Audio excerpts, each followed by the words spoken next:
A.C. Bhaktivedanta Swami Srila Prabhupada ki jai. Ananta Koti Vaishnav Vrinda ki jai. Namacharya Srila Haridas Thakur ki jai. Prem se kaho Shri Krishna Chaitanya Prabhu Nityananda Shri Advaita Gadadhar Shivas Arigor Bhakta Vrinda ki jai. Shri Shri Radha Krishna Gopa Gopinatha Shanu Kunda Radha Kunda Giri Govardhan ki jai. Shri Vrindavan Dham ki jai. Mayapur Dham ki jai. Jagannath Puri ki jai. Ganga Mai ki jai. Jamuna Mai ki jai. Bhakti Devi ki jai. Tulsi Maharani ki jai. Samaveda Bhakta Vrinda ki jai. All glories to the assembled devotees. All glories to the assembled devotees. All glories to the assembled devotees. All glories to Shri Shri Guru and Gauranga. All glories to Srila Prabhupada. We're continuing the reading today of Srila Prabhupada Lilamrita by His Holiness Satsvarup Das Goswami. We're on the chapter entitled Breaking Ground. And Satsvarup Maharaj, in the beginning of this class, he's giving a history now that Prabhupada has relocated to the Lower East Side, a particular part of New York City, in 1966. So we'll go on now. The Lower East Side has a history of change and human suffering as old as New York. 300 years before Prabhupada's arrival, it can't develop because the water is always there and it's coming from the ocean, so it's salty water. So it was just a swamp that couldn't be developed at that time. But then gradually they have scientific ways of filling it up and then putting the buildings, and now it's completely developed. Aside from that, Tompkins Square Park, where Prabhupada used to he had his first kirtans, it used to be a place where people would come to do protests whenever they had any political or labor problems. That would be the place where they would protest. So it had some national importance later in the American history. Peter Stuyvesant, that was when the Dutch had purchased the island of Manhattan from the original American Indians, and they developed it as a colony. And it was at that time also that it was very beautiful. He had a whole estate and all of his servants and family members. And the Bowery, which had become the Skid Row of New York, at the time of Peter Stuyvesant, that was where all the gardens were. So it had degraded in the past 300 years. The Lower East Side first became a slum in the 1840s when thousands of Irish immigrants, driven by the Irish potato famine, came and settled. 2 decades later, the Irish became the image of the American to the next immigrants, the Germans, who gradually grew in numbers to become the largest immigrant group in New York City. Next came East European Jews, Poles, that means from Poland, and Ukrainians. And by 1900, the Lower East Side had become the most densely populated Jewish ghetto in the world. But in the next generation, the ghetto began to break up as Jews moved to the suburbs and economic advancement. So America has a curious history because America had always been there had always been inhabitants there, and there were many, many tribes, tribal people, the American Indians. They had a very advanced civilization, actually, quasi-Vedic, because originally everything is coming from the Vedas. And then when the colonists came from Spain, France, England, Portugal, and Netherlands, they began taking over the land from the Indians, either by force or by trade. And the Indians got pushed into different reservations. And then the Europeans took over. Not only did the colonists take over, But as there was strife in Europe, a huge flux of immigrants began coming to America. They had a choice. Either they die in Europe or they get on a boat and they come to the new land of America and try to survive there, not knowing what to expect, no money, no food, no home, and try to make a new life for themselves there in America. So as described here, the first were the Irish, because there was a blight, there was a disease amongst the potato crops, which the Irish were completely dependent upon. They were all dying of starvation. So they got in the boats and they came to New York. And then after them came the Germans. There was a lot of persecution in Europe. So the Germans and the Jews, they were everywhere. There was no Israel at that time. So they were part of every single country's economy. They were like the Vaishyas. But then when persecution started and they were being just slaughtered by the governments, they also got on the boats and came to America, and they had to come in huge numbers because of the pogroms. Pogroms means systematic slaughtering. They just wanted to eradicate the Jewish people in the European countries. So they were forced to come to America. They had nowhere else to go. And America opened their arms to them, and they lived in terrible conditions. But gradually, getting jobs, getting trades, they were able to raise money, bring the rest of their family members. And all of the Americans that you meet, unless they're original American Indians, which you probably will never meet because they're in the reservations and they hardly ever come out of the reservations, they're all descendants of these immigrants that came from Europe.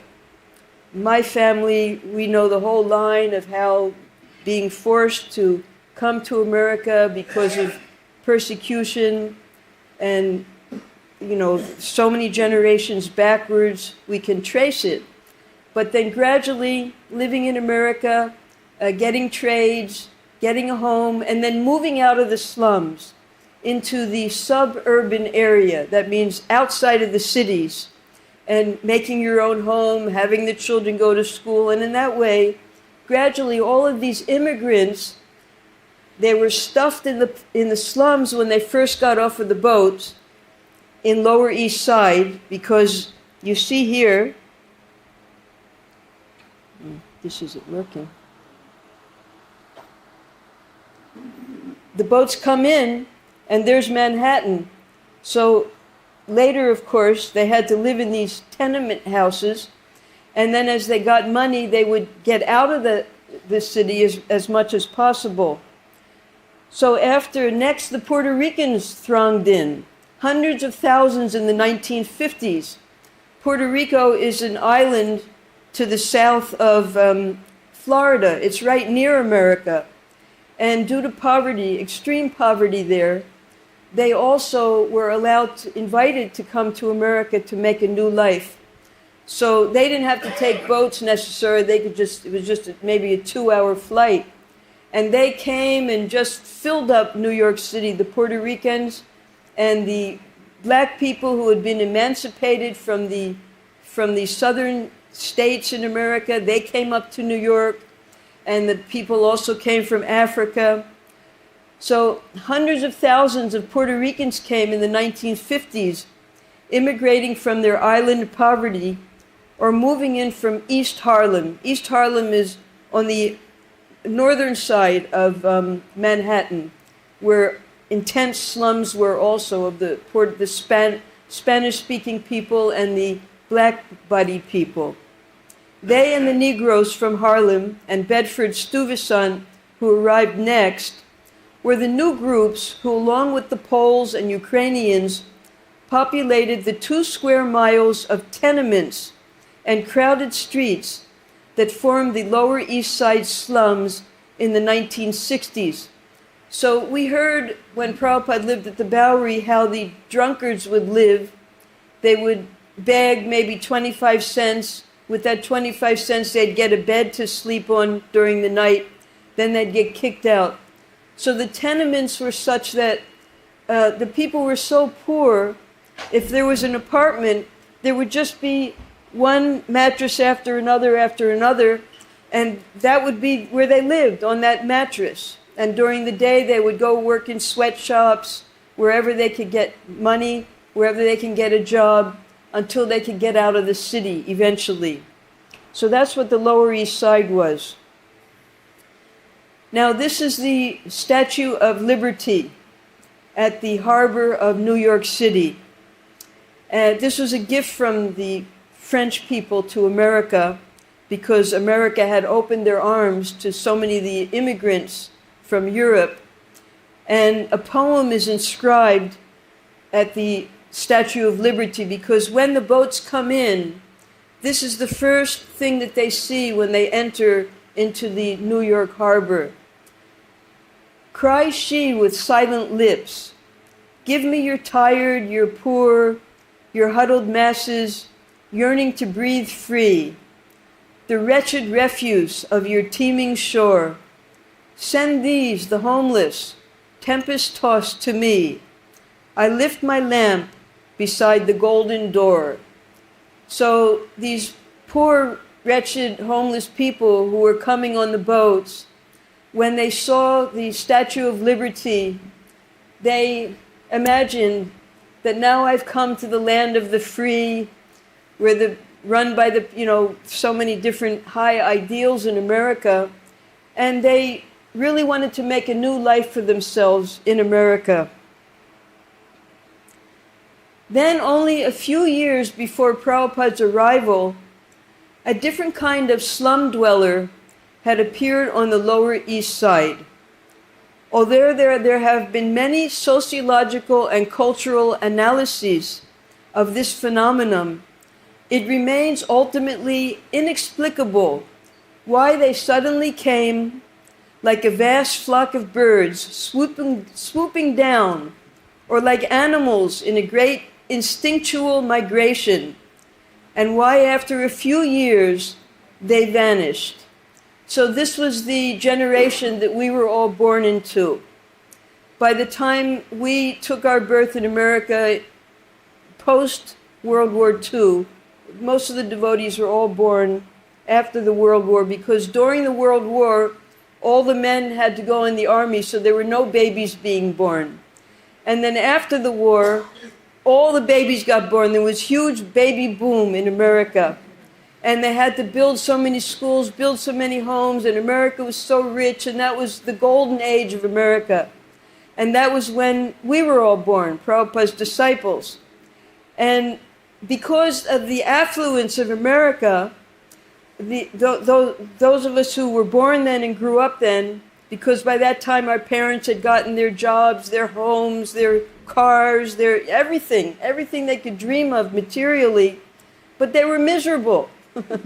And the children, we saw all that. And we thought, well, if they're miserable, why do I want to live like them?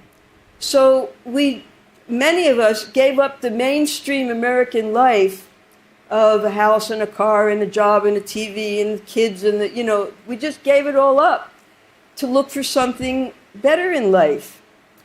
Although the parents who had struggled for 2, sometimes 3 generations, for them, they had attained exactly what they had come to America for. But our generation rejected that. We wanted a higher purpose in life than just comfortable living and money. So that was the next immigration who, for some unknown reason, came to the Lower East Side. Now, the Lower East Side is right next to a section of New York City called Greenwich Village. And Greenwich Village is where the intellectuals used to have their coffee shops, and they used to meet and have their poetry readings. But the rent in Greenwich Village was a little more expensive. So these young people, because they couldn't afford to live in that part of New York City, they lived where the slum dwellers lived, the Lower East Side, right next to it. So it was called the East Village, Greenwich Village, and then the East Village. And they lived right side by side to all of the other immigrants. At first, the newcomers were mostly young artists, musicians, and intellectuals, similar to the hip crowd of Prabhupada's Bowery days, because they were a little older. Just like even in ISKCON, you have the original the pioneering devotees, Jamuna, Shamsundar, Mukunda, all of them. And then you have a second generation, because we're all like 9-10 years younger than these original ones. So these first devotees that met Prabhupada, they met him at the Bowery, they met him at 26 2nd Avenue, because they were already in their 20s, some of them in their 30s, and they were working and living in New York already when Prabhupada came there. Then came the young middle class dropouts. That's where most of the Prabhupada's disciples came from. Because living space was more available and rents were lower than in nearby Greenwich Village, they concentrated here on the Lower East Side, which in the parlance of the renting agents became known as the East Village. Many even came without finding a place to live and camped in the hallways of tenements. You see that here also in Vrindavan. The pilgrims come from all over India because it's a holy place. They don't know where they're going to stay when they get to Vrindavan, and they're even willing to stay on the roadsides just so they can be here in Vrindavan. So this migration was similar to that. They didn't even have, some of them didn't even have places to stay. They would stay in the hallways, stay by the alleys and things like that, just so that they could be where everything was happening. Drawn by cheap rent and the promise of bohemian freedom, these young middle-class dropouts, the avant-garde of a nationwide youth movement, soon to be known in the media as hippies, wandered to the Lower East Side slums in living protest against America's good life of materialism. As if responding to an instinctual call, younger teenage runaways joined the older hippies, and following the runaways came the police, counselors, social and welfare workers, youth hostels, and drug counseling centers. Because the American government didn't know what to do with this generation. Suddenly the whole youth was rebelling against the mainstream of America. And they were creating havoc by taking drugs. So whenever there's drugs, there's crime, there's theft, there's promiscuous activities in order to make money. So the government had to control these youth, and they were setting up all of these social and welfare systems just to help the youth who had rejected the very government that was trying to help them. So it was quite a paradox what was going on there. On St. Mark's Place, that's another area more in the village where they have universities and things like that. It's a little inside from East Village. A new hip commercialism sprang up with head shops, poster shops, record shops, art galleries, and bookstores that carried everything from cigarette papers to hip clothes and psychedelic lighting. So capitalism being the economic philosophy of the Vaishyas, as soon as the businessmen saw that part of their population is rejecting televisions, appliances, and all the things that they were selling, well, they wanted to sell what these young people wanted. So what did they want? They were into drugs, and they would take marijuana, make their own cigarettes, roll their own cigarettes. They would sell cigarette paper for that reason. And they had all types of their own psychedelic art, So they were selling that, and they were opening up shops just to cater to these new hippies and selling the things that hippies liked, candles, incense, and actually Gargamuni, because he was a New Yorker and a very good businessman, he started our Spiritual Sky. And Spiritual Sky, we would distribute incense and essential oils and different things also that people in those days, the young people, would buy, and that's how we would support our temples. So it became a commercialism. They were rejecting commercialism, and itself created its own new form of commercialism. The hippies journeyed to the Lower East Side in full conviction that this was the place to be, just as their immigrant predecessors had done. For the European immigrants of another age, New York Harbor had been the gateway to a land of riches and opportunity, as they at long last set their eyes on Manhattan's skyline and the Statue of Liberty. So these are people on the boats, and when they finally get in from the ocean, the Atlantic Ocean, the first thing they see is the Statue of Liberty. They're all cheering and waving their hats. They don't know what's going to happen when they hit the land.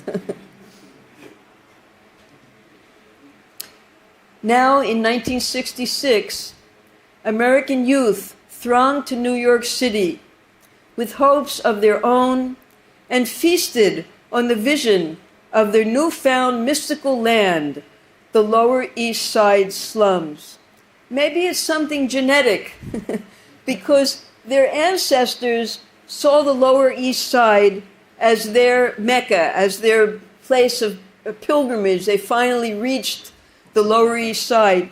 And then here the young people, the hippies, 2-3 generations later, coming to the exact same place. And it was instinctual, I can tell you, because we all grew up at that time. We all wanted to go there. It was either you went to the Lower East Side or you went to Haight-Ashbury. They were the only two places where the youth would congregate, would migrate to, if they wanted some counterculture lifestyle. So if you lived on the East Coast, it meant New York. If you lived on the West Coast, it meant Haight-Ashbury. And Prabhupada had Sri Krishna had Prabhupada make his first 2 temples in exactly those 2 places, just to capture all the youth. It was an uneasy coexistence, with hippies on one side and Puerto Ricans, Poles, and Ukrainians on the other. The established ethnic groups resented the newcomers, who didn't really have to live in the slums. They came from wealthy homes, and they rejected their parents, whereas they themselves did. In fact, many of the young newcomers were from immigrant families that had struggled for generations to establish themselves as middle-class Americans. Nevertheless, the young migration to the Lower East Side was just as real as the immigration of Puerto Ricans or Poles or Ukrainians had been, although the motives, of course, were quite different. The hippies had turned from the suburban materialism of their parents, the inane happiness of TV and advertising, the ephemeral goals of middle-class America. They were disillusioned by parents, teachers, clergy, public leaders, and the media, dissatisfied with American policy in Vietnam, and allured by radical political ideologies that exposed America as a cruel, selfish, exploitative giant who must now reform or die. So, of course, people all over the world were trying to come to America, the land of the free. But then, few generations later, these young people, they were now rejecting that American society, and seeing it as cruel, selfish, exploitative. So then crept in communism, socialism, and all types of counter-revolutionary ideologies that the young people were taking shelter of. They were searching for real love, real peace, real existence, and real spiritual consciousness. Yes, they were searching for it, but they didn't know where to find it. And they were using the wrong techniques, specifically intoxication. Because some of the leaders, these counterculture leaders, were misdirecting the youth that you can get this real love, real peace, real spiritual consciousness, just drop a pill and you've got it. It's so easy. But we know spiritual life is not that easy. By the summer of Srila Prabhupada's arrival at 26 2nd Avenue, the first front in the great youth rebellion of the 60s had already entered the Lower East Side. Here they were free to live in simple poverty and express themselves through art, music, drugs, and sex. So, my own experience, we all followed this exact same path. When I rejected my parents, rejected my education, rejected everything, and went to live amongst these people, I was horrified. It wasn't at all what I expected it to be. There was filth, there were cockroaches, you didn't know where your next meal was going to come from. We had such a high ideal of the freedom and spiritual life and peace and love that we wanted, but it wasn't on the Lower East Side, unfortunately. Here they were, free to live. The talk was of spiritual searching. LSD and marijuana were the keys, opening new realms of awareness. Notions about Eastern cultures and Eastern religions were in vogue. Through drugs, yoga, brotherhood, or just by being free, somehow they would attain enlightenment. Everyone was supposed to keep an open mind and develop his own cosmic philosophy by direct experience and drug-expanded consciousness, blended with his own eclectic readings. And if their lives appeared aimless, at least they had dropped out of a pointless game where the player sells his soul for material goods and in this way supports a system that is already rotten. So they knew what was bad, but they couldn't figure out how to get the good thing that they were looking for. So it was that in 1966, thousands of young people were walking the streets of the Lower East Side, not simply intoxicated or crazy, though they often were, but in search of life's ultimate answers, in complete disregard of the establishment and the day-to-day life pursued by millions of straight Americans. That the prosperous land of America could breed so many discontented youths surprised Prabhupada. So in these early days, Prabhupada gave an analogy. He said one time the Himalayas were going to give birth, and all of the sages went to see the grand Himalayas, the greatest mountains in the world. What were they going to produce? So all the sages were there praying, waiting to see the offspring of the Himalayas, and out comes millions of rats. So this is how Prabhupada saw this great civilization, America, the top of everything material that you can dream of. And what are they producing? Hippies.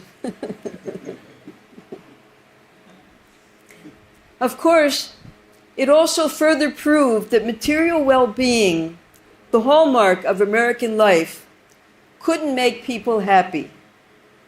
Prabhupada did not see the unhappiness around him in terms of the immediate social, political, economic, and cultural causes.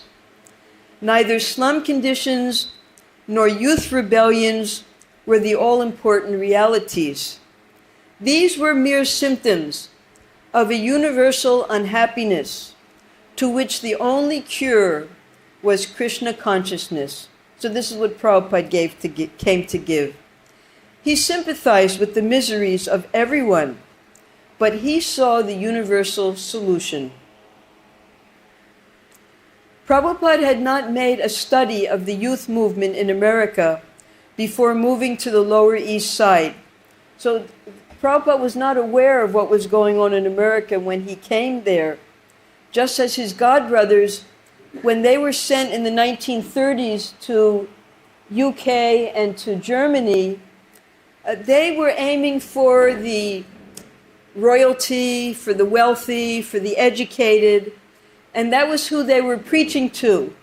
And when they opened a temple, they didn't go on street sankirtan, they didn't engage in the reaching out to the masses of the people.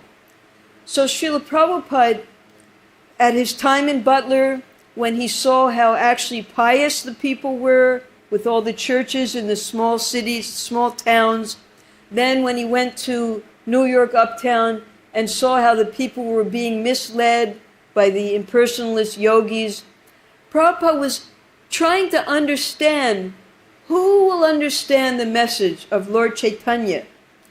And the people who were attracted to Prabhupada's message were these very youth, which is quite amazing. He had never even made specific plans to come here amid so many young people. But in the 10 months since Calcutta, he had been moved by force or circumstances, or as he understood it, by Krishna's will, from one place to another. On the order of his spiritual master, he had come to America, and by Krishna's will, he had come to the Lower East Side. His mission here was the same as it had been on the Bowery, or uptown, or even in India. He was fixed in the order of his spiritual master and the Vedic view, a view that wasn't going to be influenced by the radical changes of the 1960s. Now, if it so happened that these young people, because of some change in the American cultural climate, were to prove more receptive to him, then that would be welcome, and that would also be by Krishna's will. So the youth were looking for someone to show them the proper path, and Krishna sent Srila Prabhupada just at that time to give them the message of Krishna consciousness and Lord Chaitanya's peace formula. Actually, because of the ominous influence of the Kali millennium, this was historically the worst of times for spiritual cultivation, hippie revolution or not. And why was it the worst of times? The people had become so degraded at that time. Both the mainstream people who were not following the regulative principles. It was the first thing Prabhupada saw, that the people were completely covered by the modes of passion and ignorance. And these young people who were trying to reject that degraded civilization, they had no path to follow. And Srila Prabhupada was trying to transplant Vedic culture into a more alien ground than had any previous spiritual master. So he expected to find his work extremely difficult. Yet in this generally bad age, just prior to Prabhupada's arrival on the Lower East Side, tremors of dissatisfaction and revolt against the Kali Yuga culture itself began vibrating through American society, sending waves of young people to wander the streets of New York's Lower East Side in search of something beyond the ordinary life, looking for alternatives, seeking spiritual fulfillment.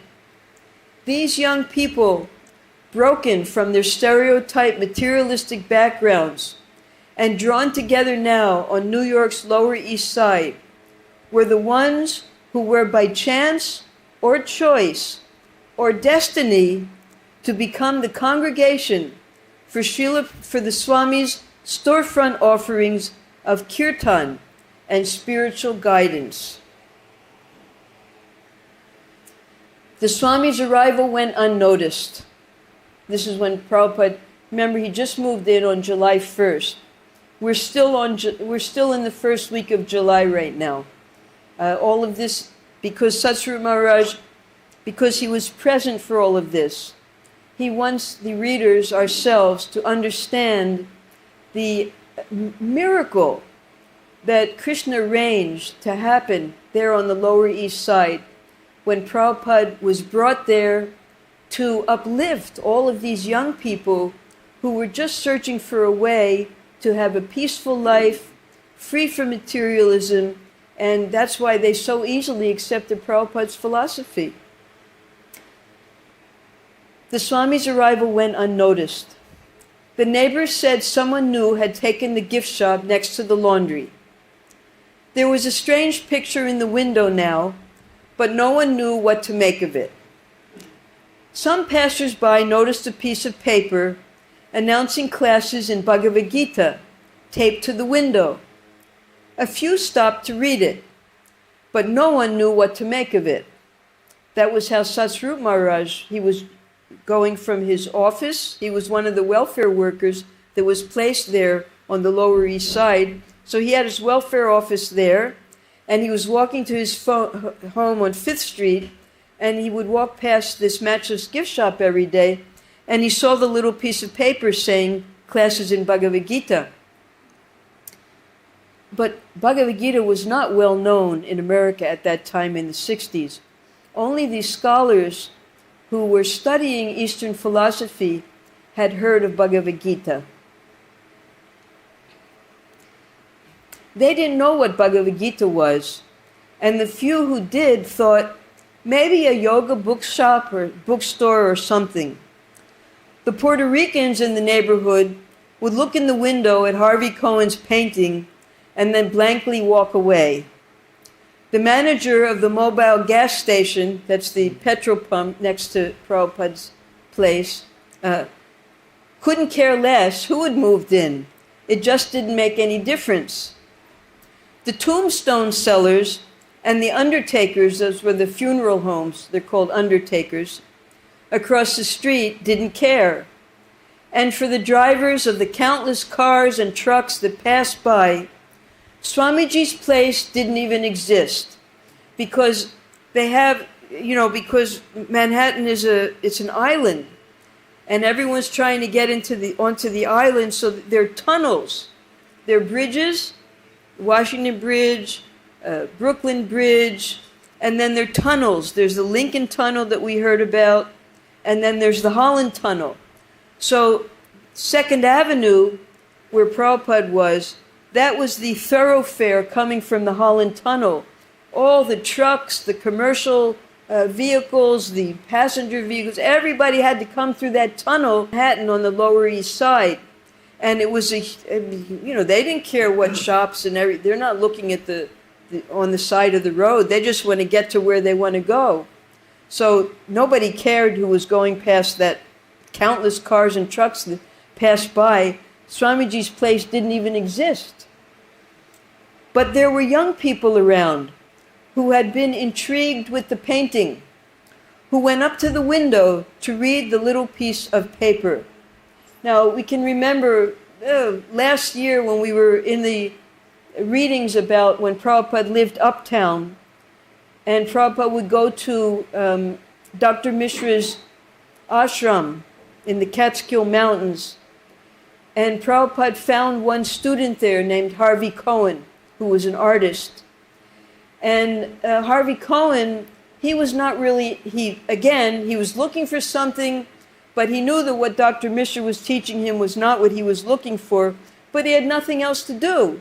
So he would go to the ashram on the weekends just to get out of the city, because it was peaceful there. And he saw Prabhupada at the ashram, that Prabhupada would be allowed to do kirtan, but he wasn't allowed to speak. So Prabhupada, he was also assessing all of these students, and Prabhupada saw a flicker in Harvey Cohen. And Prabhupada went to his room and sat down, invited himself in, sat down, started to speak with him, and they developed a very fatherly-son relationship. Because Harvey, coming from a Jewish family, the Kohens they're the priestly order. So he had the background, but again, he didn't have the knowledge.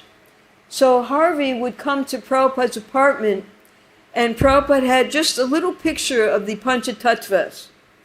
And Prabhupada asked him, could you make a big picture of this? So Prabhupada didn't explain to him who the Panchatattva were. So when Harvey made the big picture that was in the storefront window, of course, it was when Prabhupada was at 72nd Street, Harvey thought that they were women dancing. So he put breasts on them. So when Harvey brought the painting to Prabhupada, Prabhupada wrote in his diary that there have to be some adjustments made.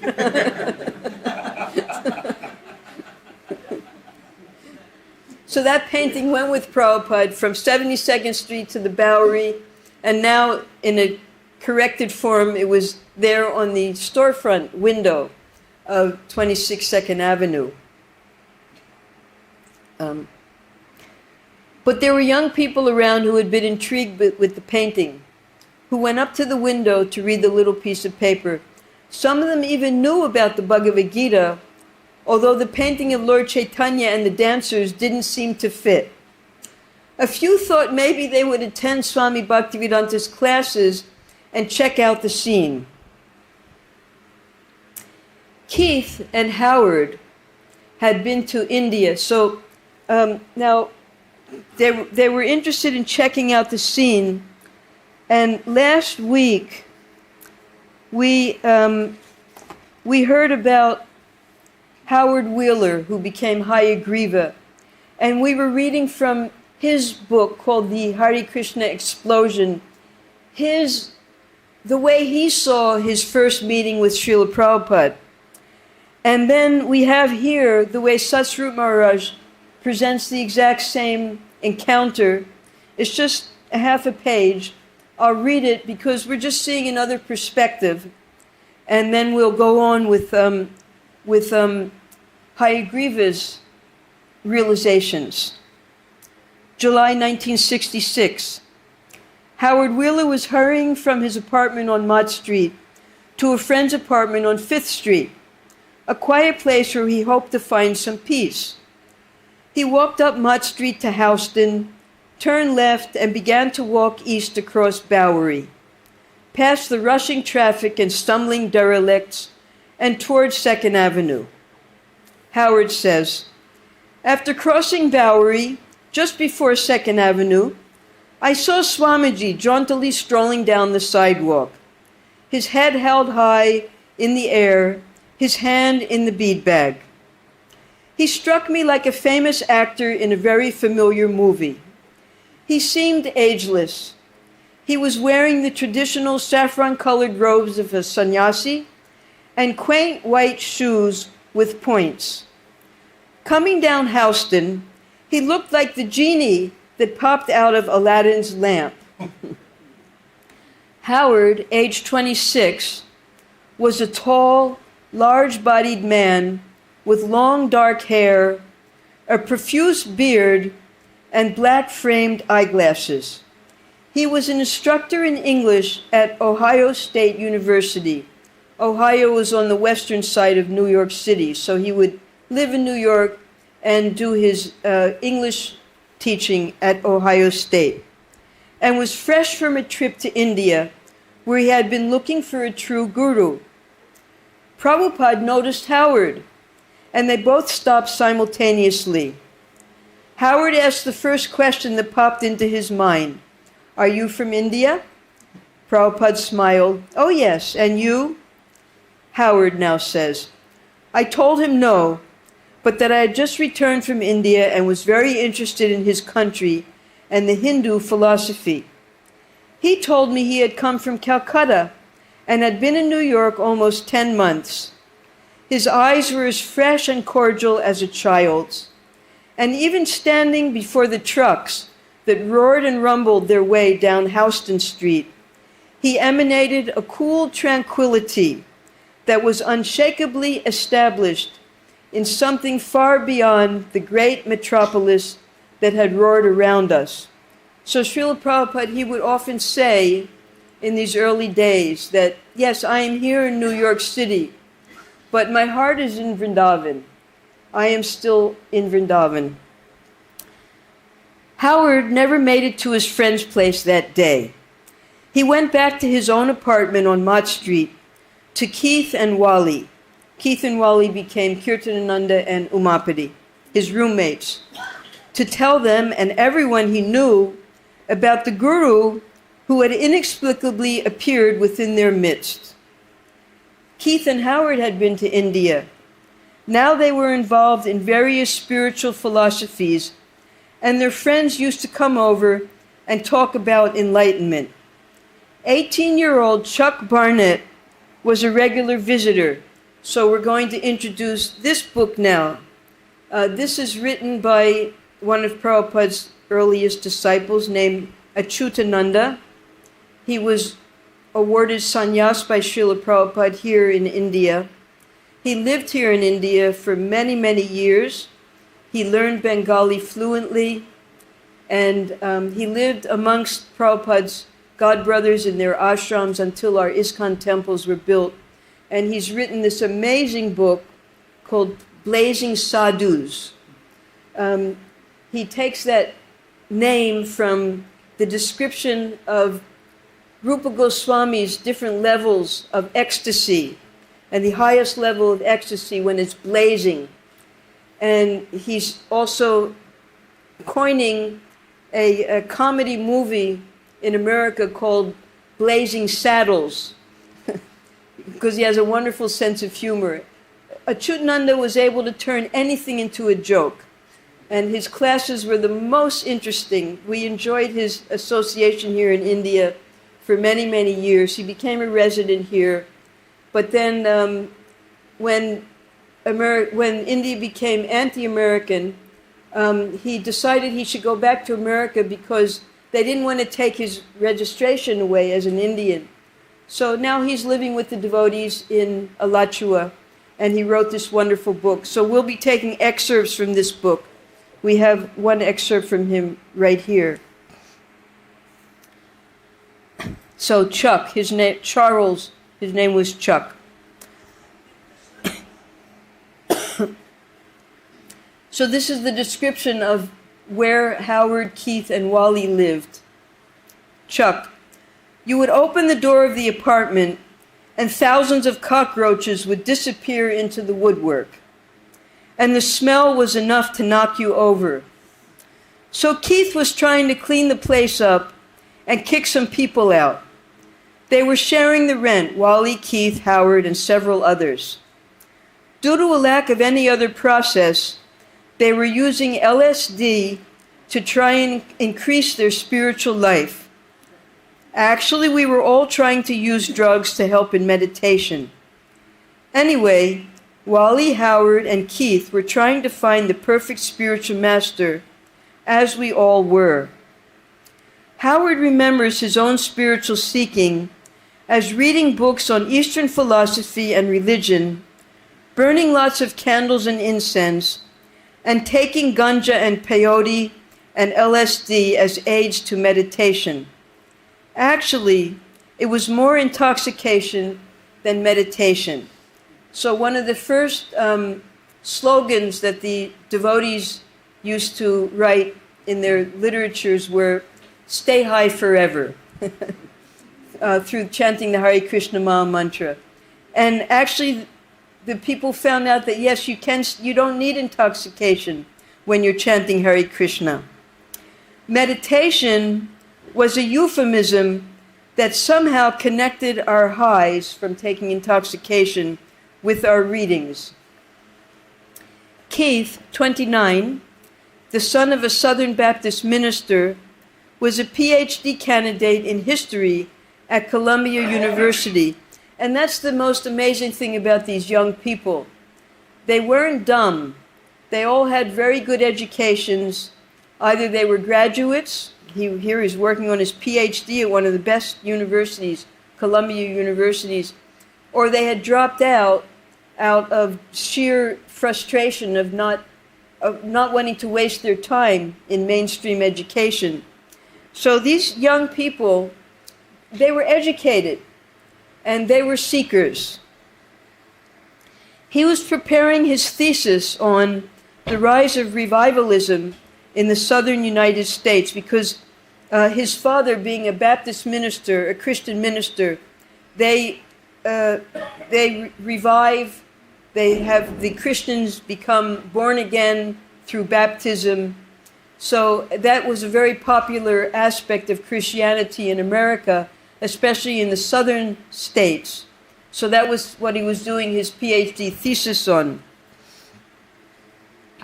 Dressed in old denim cutoffs, sandals and t-shirt, he was something of a guru amongst the Mott Street coterie. Wally was in his 30s, shabbily dressed, bearded, intellectual, and well-read in Buddhist literature. He had been a radio engineer in the army and, like his roommates, was unemployed. He was reading Alan Watts. Now, these are some of the great sages that the young people used to read. Alan Watts, Ramdas. So his philosophy was be here now. It was a bit of an impersonal philosophy. But this is what people read because they hadn't gotten Prabhupada's books yet. And then there was a very famous German writer named Hermann Hesse. And we read all of his books, Siddhartha. It was all about the quest of spiritual perfection and the different aspects, how you can do it through religion, how you can do it through rejecting religion, all these different things, but no real solution. And others, talking about spiritual enlightenment and taking LSD. In India, Howard and Keith had visited Hardwar, Rishikesh, Benares, and other holy cities, experiencing Indian temples, hashish, and dysentery. One evening in Calcutta, they had come upon a group of sadhus chanting the Hare Krishna mantra and playing hand cymbals. Well, naturally, that would be seen in Calcutta because that's where the Gaudiya Vaishnavas were. So they had the good experience, and this is also what happened to Allen Ginsberg, who we heard about last week. There in Calcutta, he heard the chanting of Hare Krishna and was very attracted to it. For Howard and Keith, as for many Westerners, the essence of Indian philosophy was Shankara's doctrine of impersonal oneness. Everything is false except the one impersonal spirit. They had bought books that told them, whatever way you express your faith, that way is a valid spiritual path. So yatamat tatapat. So they had learned that in India, but they didn't find any solution or a guru in India. They were still searching. Now the three roommates, Howard, Keith, and Wally, began to mix various philosophies into a hodgepodge of their own. Howard would mix in, because Howard was an English professor, he would mix in a little Whitman, Emerson, Thoreau, or Blake. They're all very famous poets, English poets, English writing poets. Keith would cite biblical references, and Wally would add a bit of Buddhist wisdom. And they all kept up on Timothy Leary, who was the scientist who introduced LSD as an experimental drug, Thomas A. Kempis, and many others, the whole mixture being subject to a total reevaluation whenever one of the group experienced a new cosmic insight through LSD. This was the group that Howard returned to that day in July. Excitedly, he told them about the Swami, how he looked and what he had said. Howard told how after they had stood and talked together, the Swami had mentioned his place nearby on 2nd Avenue, where he was planning to hold some classes. Howard: I walked around the corner with him. He pointed out a small storefront building between 1st and 2nd Streets, next door to a mobile filling station. It had been a curiosity shop, and someone had painted the words "matchless gifts" over the window. At that time, I didn't realize how prophetic those words were. This is a good area, he asked me. I told him that I thought it was. I had no idea what he was going to offer at his classes, but I knew that all my friends would be glad that an Indian Swami was moving into the neighborhood. So this picture, I chose this picture because this is when Prabhupada returned to India, and the young sannyasi there with the kartals, that is a Chutananda. So Chutananda started out as a young boy. I think he was only 17, 18 years old. We'll read in his book, when he first met Prabhupada. And he could not bear the separation from Prabhupada when Prabhupada had to go back to India after he had his stroke. So he followed Prabhupada back. So Keith Kirtananda was there, and then Achutananda was there. And Keith went back to America and began the New Vrindavan community. And Achutananda stayed in India and preached all over India. And that's he now in this picture when he had taken sannyas from Prabhupada. Okay, so it's now 7 o'clock. We got a wonderful message from Mukunda Maharaj because we had asked him to give a class, although he's in Murwillumbah, Australia, because first-hand experience is always best. And he took that very seriously, and he gave 2 classes. So today he wrote and he said that he's given the 2 classes. Yesterday he gave the classes. He's going to edit them, and hopefully by next week, because I won't be here next week, so I'll try to arrange with Satchidananda Prabhu, Satchinandan Prabhu, so that he can show that movie, that 1-hour class that Mukunda Maharaj has made specifically for our Lilamrita reading here. All right, so all glories to Srila Prabhupada. Hare Krishna.